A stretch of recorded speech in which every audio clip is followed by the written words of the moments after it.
everybody, welcome back for another Scripture Shorts. Now, I'm just curious, how many of you have noticed the new mug that I've got this week? Pretty cool, isn't it? Y'all Mickey fans? Let's see what Duffy's done, because Duffy's a friend of Mickey.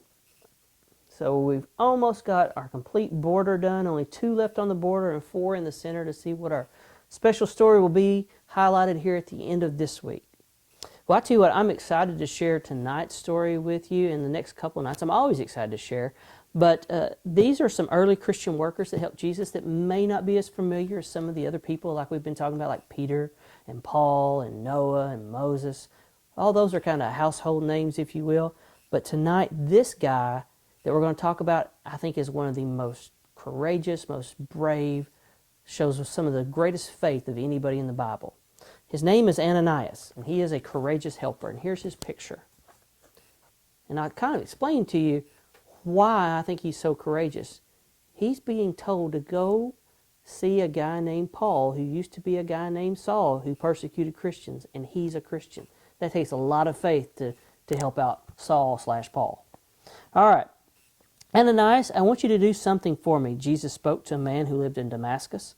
Ananias was a good man, and the people of Damascus respected him. I hear you, Lord, said Ananias. What do you want me to do?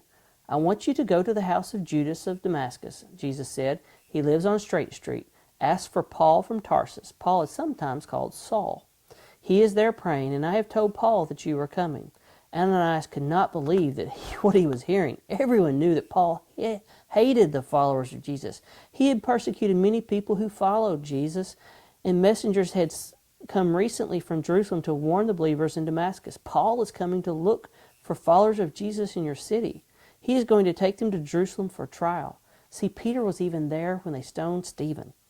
Lord, I can't go to Paul. I would be walking right into a trap, said Ananias.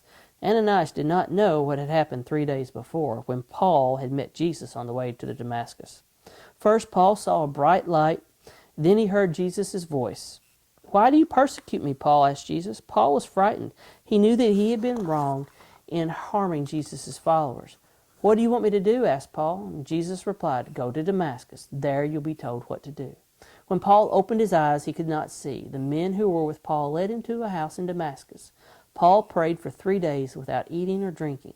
That's called fasting. The Bible says fasting is something we should do.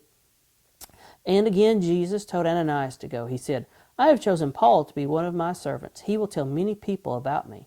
He will also suffer much for me. Ananias still felt afraid, but he did what Jesus said. And here we go. Look what's happening. Right here on this page, knock, knock, knock. Guess who's there? Yep, you're right. Knocking on the door of a house on Straight Street. What can I do for you? Asked Judas. I have come to see Paul of Tarsus, said Ananias. Judas opened the door. Ananias entered the dimly lit house as his eyes adjusted to the darkness, and he saw a man kneeling. Ananias heard the man praying to Jesus. Boy, that was a change, wasn't it? The way Paul used to be. Here's his picture here.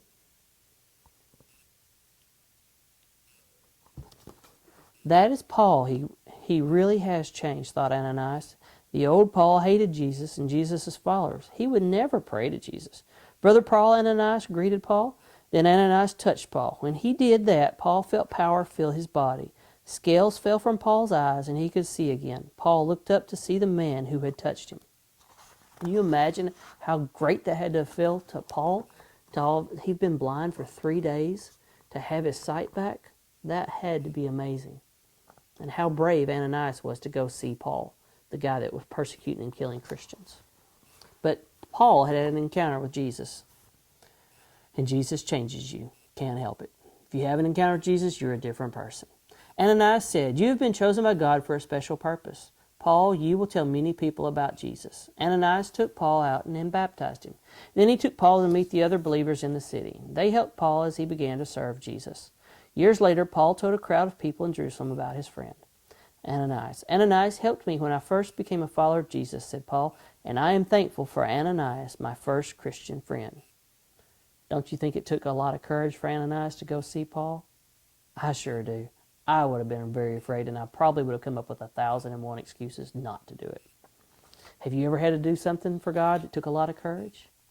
Well, if you're afraid, remember that your faith is bigger than your fears. You plus Jesus is always a majority.